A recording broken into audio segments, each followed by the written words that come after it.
Okay. So welcome back to data analytics class. So next we will be talking about decision trees. And before getting into decision trees, let me tell you as of we have completed module 3, and we have seen a topic called data mining techniques in module 3. So data mining techniques, we have talked about cluster we have talked about supervised learning and unsupervised learning. So we have discussed about two more technique in supervised learning, that is decision tree regression analysis. In the unsupervised, you have discussed about clustering, and the other thing is association rule mining. Okay, so these are the topics which are discussed in module 3. So continuation the same module 3, the algorithms relate, I mean the related algorithms for this supervised and unsupervised learning techniques will be module 4. Okay, so module 4, let me quickly give a brief overview about module 4. So module 4, as I told you, we'll be talking about these algorithms. So first topic will be talking about decision trees classification. Second, we'll be talking about regression. We'll be talking about artificial neural networks. We'll be talking about clustering, and last we will be talking about cluster association rule mining. So in decision tree, what we'll be doing is we'll be trying to learn a decision tree algorithm. We'll be trying to solve a decision tree problem, and let us see what are the decision tree algorithms available. Like the common algorithms which you use are ID3, C4.5, CART, so etc. So these are few decision tree algorithms. Similarly, if you talk about regression, we shall have a problem called linear regression analysis, non-linear regression analysis, and artificial neural networks, and well-known algorithm called K-means in clustering algorithm, a priori algorithm in association rule mining. So these are the few algorithms which will be discussing in the module 4. Okay, so before getting into this, let me give a small introduction to decision trees. See, decision tree is the one in which will be helping you to guide, or it is a way to guide one's path to a decision, how far a decision can be taken. So I can't directly go, and I can't get into that, I can't get into a decision directly, right? So we can't get into a decision directly. If you are getting into a decision, then there should be some few questions or few answers, right? If there should be some few analysis, you need to analyze it, and then alone you can get into a decision. Directly I can't tell you that this is right, this is wrong. If I want to know this is right, then I should have some assessment to make to me to feel that it is right, and if it is wrong, I need to feel it is wrong, right? So those kind of things has to be there. And the most common simple decision problems are simple binary one. So whether to approve, whether a loan shall be approved or not, whether this says yes or no, this is the most common problem. And the other can be a complex multi-value decision, I mean the diagnosis for a particular sickness. For example, you can take a prediction of a disease. If you go and meet a doctor, initially when you met a doctor, the doctor will not be getting directly the doctor will not be knowing unless you reveal the symptoms, right? And the doctor will be asking you few questions like what are symptoms that you face, how many number of days the disease was there. So you will be asking few questions, right? And the most important questions will be always asked in the first, and the least important questions will be at the last. Okay, like even this kind of problem. And if I talk about if you told about some diabetes, then you'll be talking about BP. So if it is blood pressure, and for these problems you can't fit this into only two simple thing like right branch nodes, right? You can't get into a binary decision. Binary decision means either yes or no, right? You can't get into a binary decision. There are n number of, I mean there are multiple values for this decision rule. Okay, so it is a complex, or it is difficult in answering or in solving this complex multi-valued decision problem. So this is where we use decision tree algorithms, and decision trees can generate knowledge from a few test instances, and that can be applied to a broad population. So decision trees are used mostly to answer relatively simple binary decisions. We can take a small example called heart disease, right? That also can be taken, and let us see a small decision tree problem. Okay, so let us see a small decision tree problem. So it is a small communication happening between a patient and doctor. So imagine that there is a conversation between a patient and doctor. The doctor asks questions to determine the cause of sickness, right? So the doctor will be asking questions to determine the cause of sickness. Then the doctor would continue to ask questions still if the doctor is not able to arrive a reasonable decision.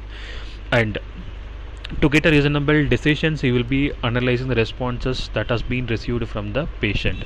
Then this is how experts in any field solve problems, not particularly in medical problem, not particularly patient and doctor. And that is where we use decision trees or decision rules.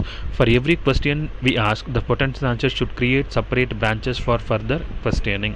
For each branch, the expert would know how to proceed ahead. Okay, so as humans learn from past experience or data points, similarly a machine can be trained to learn from the past data points and extract some knowledge or rules from it, right? So decision trees use a machine learning algorithms to abstract knowledge from data.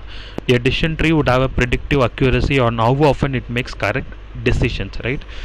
How often that correct decision is made, based on that you can decide about the accuracy of it, accurateness. The more training data is provided, when the more accurate knowledge it results, the more variables we choose, the greater is likely of accuracy of a decision tree. So like a good decision tree should be always simple with the least number of questions with more number of efforts.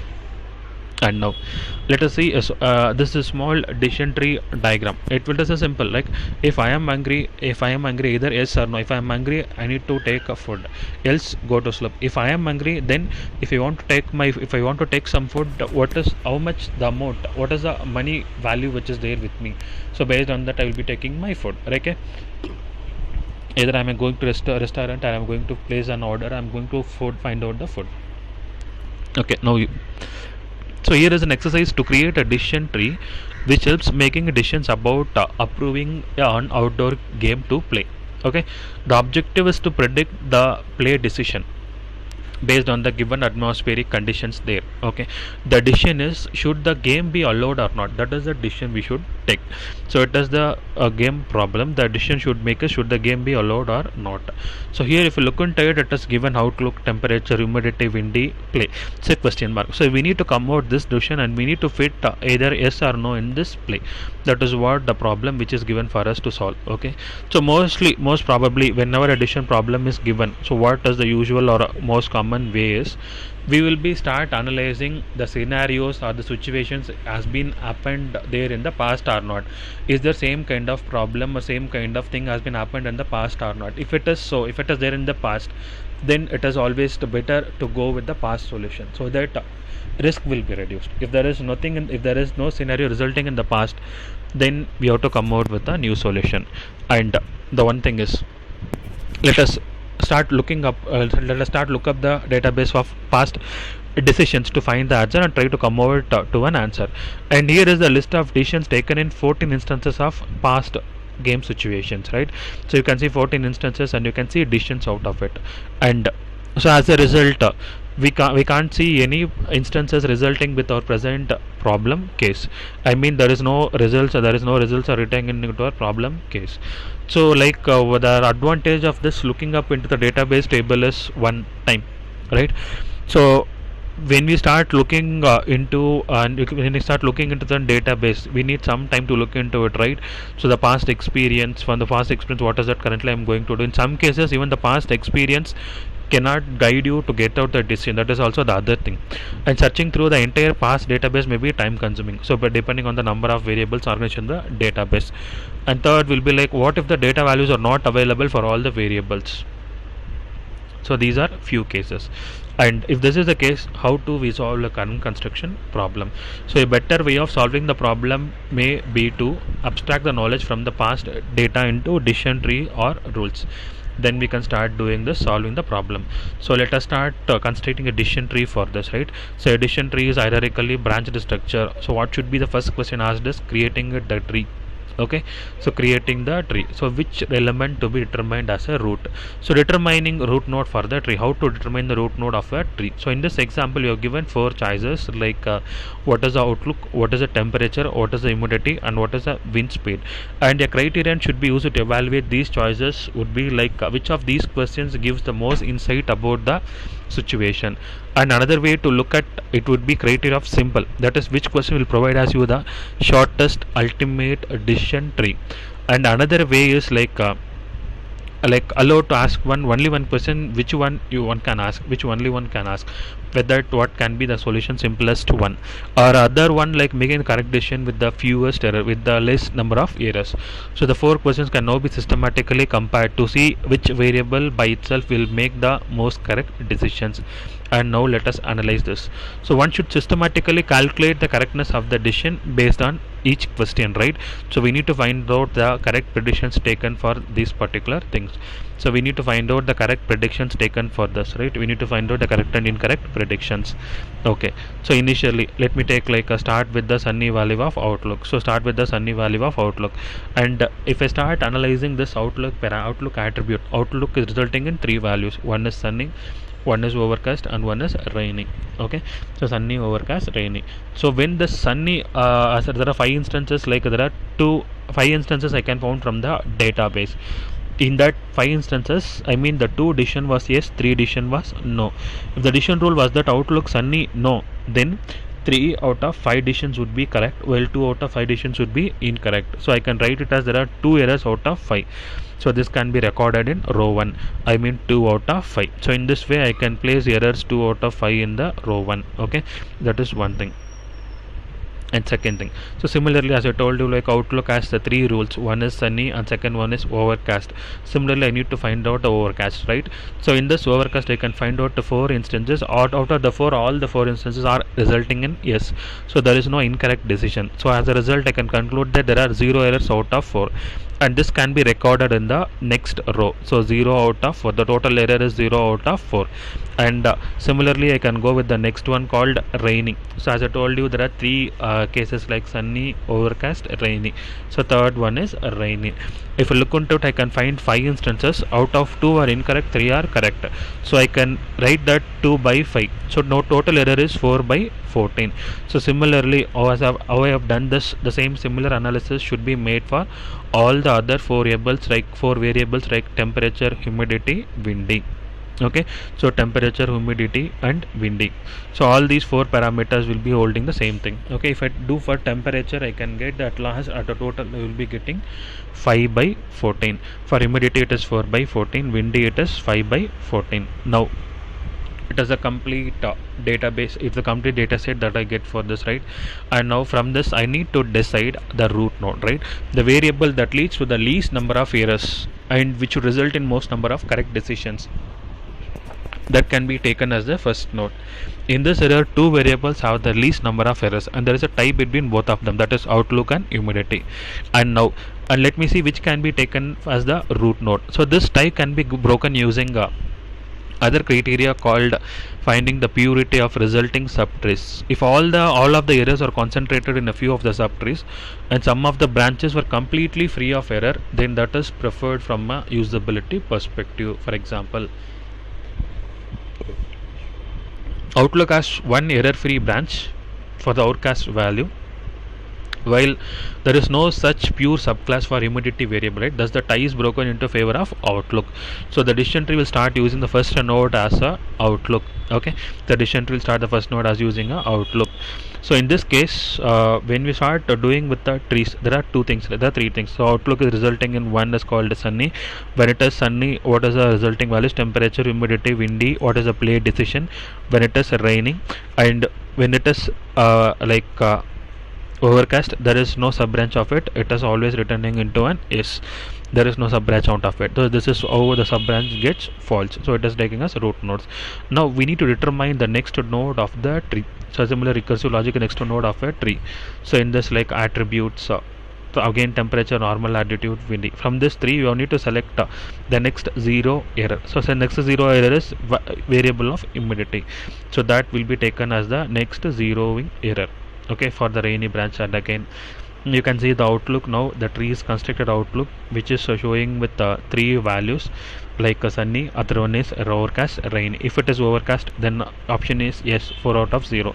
Sunny, if it is humidity, then I need to talk about the sub branches. Windy, I need to talk about sub branches. Let it be high, normal, no, how many yes and how many no, true, false, a simple diagram that I'm going to get from this. So as a solution, as a result, I can get the play as yes.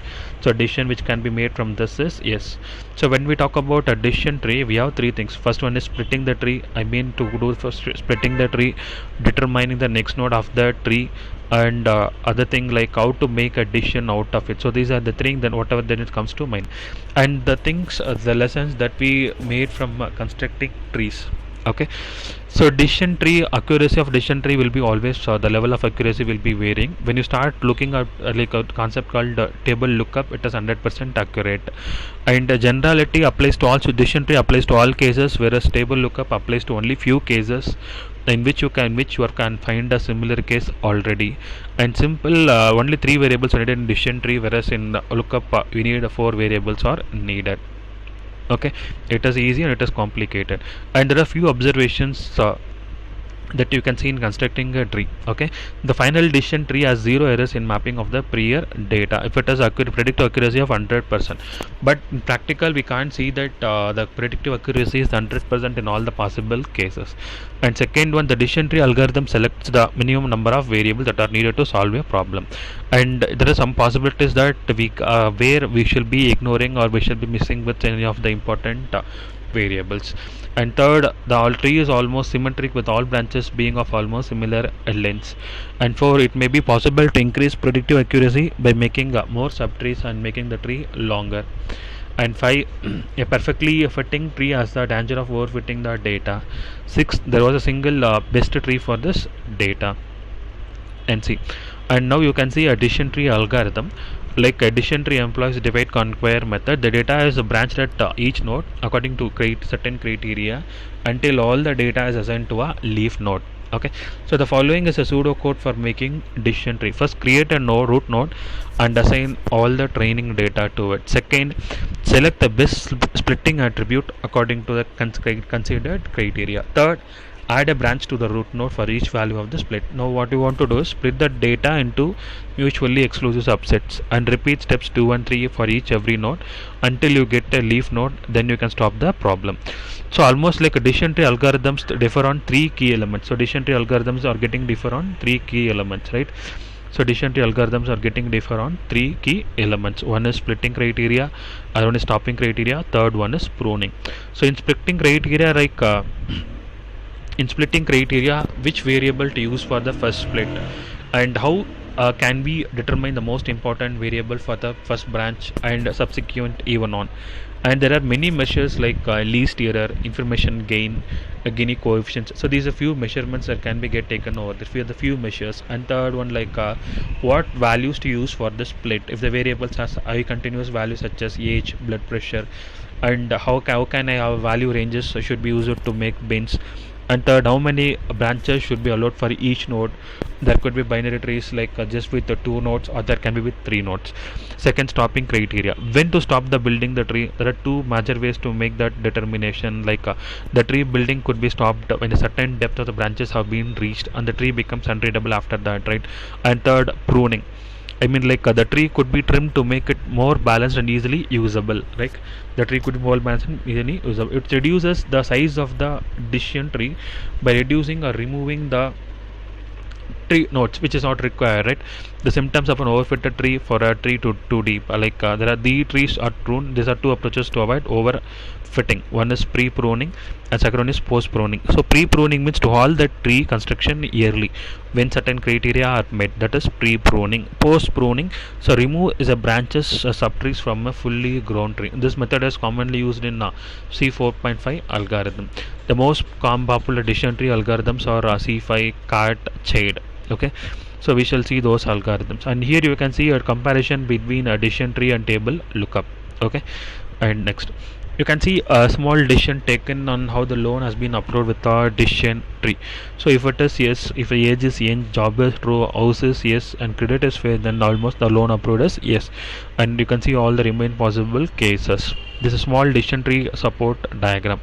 Okay, so this is the small decision tree support diagram. So with this we can conclude that decision trees are the most popular, versatile and easy to use data mining technique with high predictive accuracy. And this there are n number of successful decision tree algorithms, and this I mean like the data mining software platforms offer multiple decision tree implementations. And the best, even you can you should have heard about a tool called Vega, which also helps you to construct a small decision tree algorithm. Okay, hope this fits well and fine for you for the decision tree algorithms. And let's discuss about the next topic called regression in the next class. Thank you.